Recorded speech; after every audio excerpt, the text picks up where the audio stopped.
AM 950, the progressive voice of Minnesota. Brett Johnson with you here on a Tuesday afternoon. And as usual, we are joined by Patrick Coolican, who is the editor-in-chief of the Minnesota Reformer.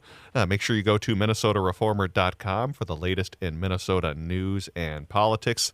I have a lot of stories to talk through today, including a column that Aaron Brown wrote about this possible U.S. Steel being bought out by a Japanese company and facing a lot of pushback on the Iron Range. We're going to talk about what that means and why these unions on the Iron Range are pushing for another buyer of U.S. Steel. We'll also be talking about the DFL picking a new Senate Majority Leader, as well as last week's Ilhan Omar controversy. Patrick, thanks so much for coming back on the show. Always a pleasure. Absolutely. So let's start off talking a little bit about this Ilhan Omar controversy from last week. Obviously, you've probably heard about this before listening to the station, so we won't spend a ton of time on it, at least in terms of the background. But just in case you missed what happened, Ilhan Omar continues to face criticism and, well, calls from Republicans to resign, including, I believe, even an order from Marjorie Taylor Greene to try to remove her from the House. Tom Emmer has also said she should resign. And why? Well, because Republicans are basing their argument on a flawed translation of a speech she made at the Minneapolis Hyatt a little over a week ago. The translation under dispute from that speech characterized Omar's comments this way about an agreement signed last month between landlocked Ethiopia to give access to the sea by way of Somalia's coastline. The U.S. government, this is what they allege, Ilhan Omar said, the U.S. government will only do what Somalians and the U.S. tell them to do. They will do what we want and nothing else. They must follow our orders. Now, you guys over at the Minnesota Reformer had a couple of Somali interpreters go and translate what Ilhan Omar actually said, and as it turns out, that wasn't what she said whatsoever, correct? Right. Then there's a lot of red flags here that people should have detected if they were really interested in the truth of what she was saying. Well, I suspect they weren't. I think they decided that she was speaking in Somali, and that was going to be enough to get some of their base riled up, and then they had this mistranslation that was posted, I should note, by a political foe. It was somebody from Somaliland, which is this breakaway republic that's not recognized by the United States or the rest of the international community. So you should have been skeptical right away. I mean, if my political opponent posts something about me, I mean, aren't we automatically skeptical? And then there was a couple things in the alleged English translation, the incorrect English translation, that also should have raised red flags. One was that she said we are Somalians first. That's not how Somali people refer to themselves. They use the term Somali, not Somalian. And secondly, she purported to have said that we are Somalians first and Muslims second. It's just devout Muslims would not say that in a room full of other devout Muslims. And I think that would be true of a lot of religious people and other religions. You would never say you were a Christian second, I don't think. I went to the University of Notre Dame, and one of the unofficial mottos was God, Country, Notre Dame. It was not Country, God, Notre Dame. No, nobody would ever say that. And so this should have really raised red flags. But instead of doing the basic thing here, which is what we decided we should do, go out and try to just hire people who can translate this for us. Somebody like Tom Emmer just says, well, she's expressing the Somalia first ideology or worldview, and by implication is not loyal to the United States, and therefore she should resign in disgrace. I'd love to know if Tom Emmer, now seeing what she actually said, if he still thinks that she should just resign in disgrace, or if maybe he should apologize for making that allegation about her. But it was also an interesting episode, I thought, for the national media, because they all these other outlets were just reporting this as a kind of typical sort of controversy. Well, people say that she is disloyal or not expressing loyalty to the United States. She's expressing loyalty to Somalia. And then they report that, well, she says, no, that's not what she said. And nobody actually went out and hired an interpreter to figure out what she actually said. And so it was kind of like a typical episode of national media doing this kind of he said, she said. And who could know what the truth is? Well, you could know what the truth is. Granted, it wasn't. We had an advantage because obviously there's certified Somali interpreters, or there's a few anyway, around here, and so I'm glad we were able to do that. But I would hope it would be something of a cautionary tale for everyone. Anytime you see something on the internet, especially in a foreign language, you should be very wary of what people are saying that it says, because they have their own agenda. In this case, the person who posted that mistranslation clearly had her own agenda. Absolutely, and especially when we're talking about a foreign language, which, let's be honest, most people are not familiar with and don't know how to speak. You would think your first thing to do would be, well, let's figure out what the translation really said, especially when it's being disputed by the congressperson herself. That would be Ilhan Omar. But as you said, it's very easy just to do the he said, she said thing. Or even as I was talking to my producer, Patrick, before the interview, he was even saying it's almost like Republicans just come up with the call for Ilhan Omar to resign of the week. And it's easy to just chalk that up as saying, well, it's just another Republican call for her to resign, when really it's quite a bit more serious when you're literally just misinterpreting what she said and running with wildfire and making calls to resign. I mean, I guess that shouldn't be too surprising. That was going to be my question. Are you surprised at all by the reaction? But I guess if you have a lot of national news outlets that really aren't doing their homework on that, it shouldn't be surprising that it's still this false information is being still bandied about out there. Yeah, I mean, I think that this is just the media age that we live in. It's been catalyzed by social media, and then you have someone like Donald Trump who just threw, I'm mixing some metaphors here, but he just kind of threw accelerant on the fire, and it doesn't seem to matter anymore. And I don't know, there was a time when politicians, I think we think of politicians as cheating the truth or exaggerating, but I think that, there was a time when, in recent memory, when I think a politician caught saying something that was like factually untrue, provably untrue, there'd be not just a little bit, but significant embarrassment around that, and it would be reported, and the person might they say they misspoke, and there'd be a whole cycle of that, and then there seems to be this new rule book where you can kind of say whatever you want, and I'm not going to. Unfortunately, this is not a both sides thing, but it's also not just Republicans doing this. But there's something that's changed in our political culture where it does seem to be much more okay to say things that are untrue, and then when it's proven that what you said is untrue, you don't have to do anything about it. I think that's another dispiriting aspect to this. The Florida governor, DeSantis, said that he actually said that she should be deported over this, which you can't deport somebody in America. This is ridiculous to begin with, but it was all predicated on this bad translation, and everybody just moves on. And so it is a little depressing, frankly. What kind of even makes it more depressing, too, is I went down the rabbit hole of looking at some of the social media reaction when you guys originally put out your accurate translation of what she said. And it was just interesting reading some of the replies saying, well, this person worked for the government and we shouldn't trust them. How do we know these interpreters are accurate? It just kind of can make your head spin when even you get those accurate translations and people are still going to bang their head against the wall and say, it's false. That's not what she said. She's still anti-American, and so on and so on. Yeah, it doesn't matter. Yeah. Who are you going to believe, me or your lying eyes? Mm-hmm.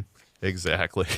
Well, you can read more about that story over at MinnesotaReformer.com, MinnesotaReformer.com, and you can see what Ilhan Omar really said during that speech at the Hyatt just a little over a week ago.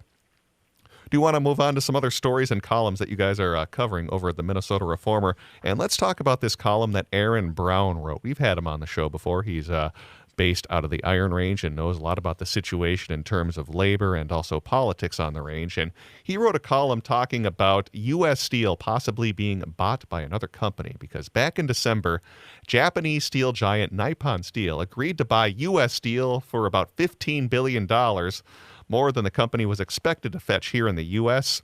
U.S. Steel employs more than 1,800 Minnesotans that are mostly based in the Iron Range, in the Mesabi area, I should say, Mesabi Range. And the Nippon Steel deal outraged United Steel Workers Union, which preferred that U.S. Steel would be bought by Cleveland Cliffs instead. So this is an interesting column that Aaron wrote because he does talk about some of the unintended consequences of what could happen if they do end up reversing course and being bought by Cleveland Cliffs. But let's start off with this. Why do the workers prefer working with Cleveland Stiffs rather than this other Japanese company? Because it seems like almost universal opposition from across the political spectrum on this, too, of having a preference for this company being bought by Cleveland Cliffs rather than Nippon Steel in Japan. Yeah, the steelworkers, their contract, they're looking for their contract to be honored.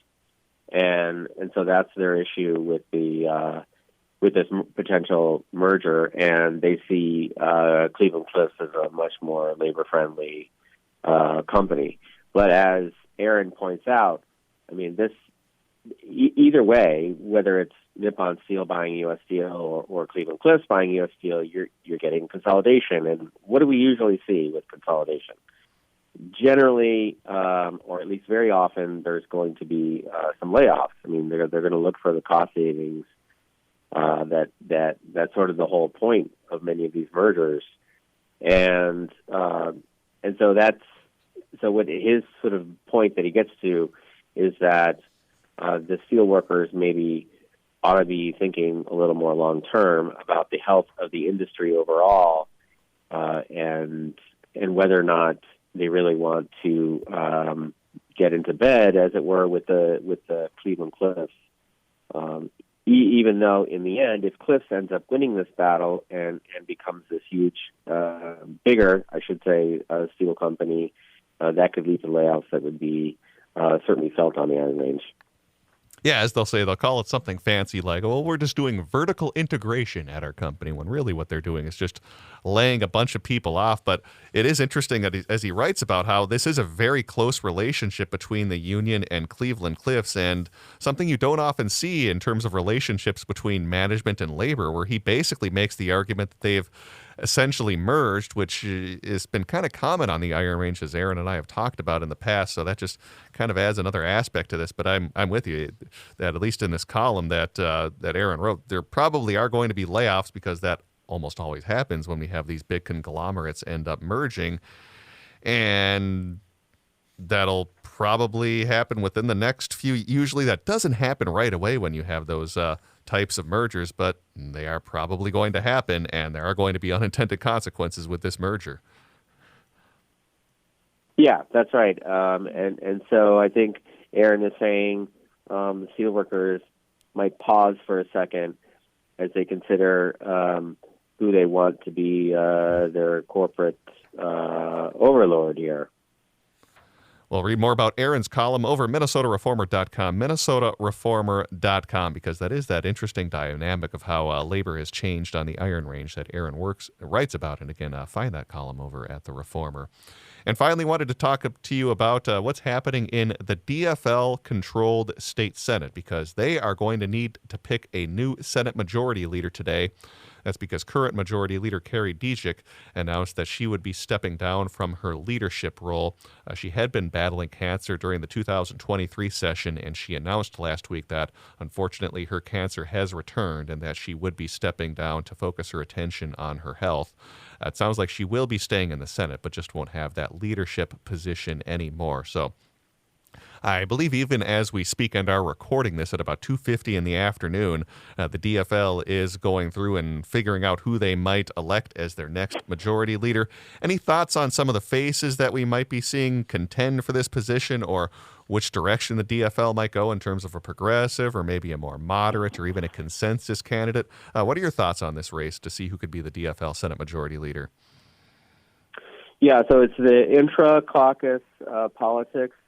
Very hard to know exactly what's going to happen because you've got these personalities at play, and you've got to gather 18 votes. So it's different than the kind of elections that we're used to covering.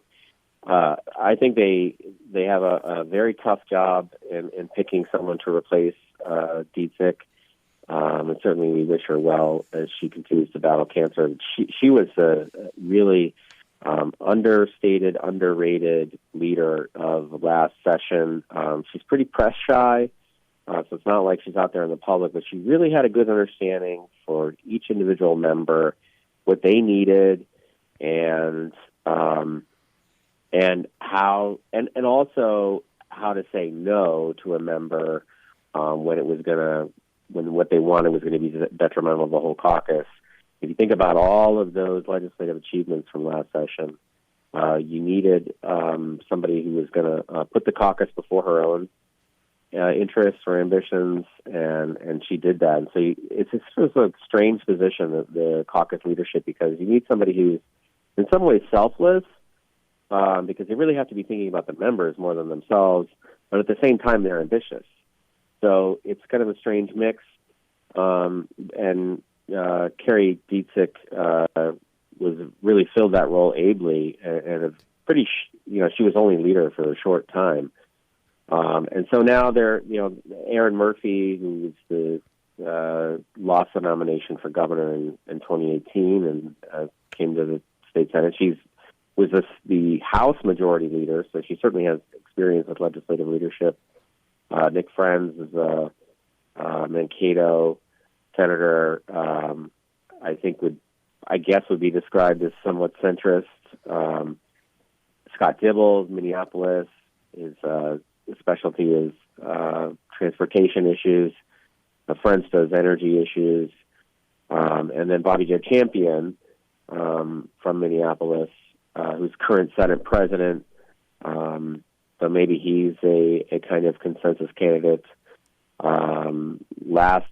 Last time they had this leadership battle, I think there was a member or two who said that if the caucus went in the direction they didn't like, they would leave the caucus. So the problem with the one vote majority is it's very narrow and there's no room for error. So we'll be interested to see who they select as their leader. Luckily for them, they don't have an election this year. That only the House is up, so they don't have to worry about that. But the next caucus leader is certainly going to be charged with recruiting candidates and fundraising and creating a strategy to keep that majority, that razor-thin majority in 2026, which is could be President Biden's second off-year election, which generally has been bad for incumbents. So, it'll be very interesting to see who they select today. Yeah, absolutely, especially when you consider the fact that this is going to be the fourth time within the past few years the DFLers are going to have to pick a new Senate Majority Leader, as they've had a couple in the past that are no longer holding the position. They've gone from Tom Bach to Susan Kent and now Carrie Dietzich, and now her successor that they are selecting today. And who knows, by the time our interview's played back, we might even know who that successor will be, so we'll follow along. We have been speaking with Patrick Coolican, who is the editor-in-chief of the Minnesota Reformer. Make sure you go to minnesotareformer.com for the latest in Minnesota news and politics. Patrick, as always, thanks for the time today. Always a pleasure. Baby, it's hard inside. All right, let's take a break and turn things back over to Matt McNeil on AM 950. Never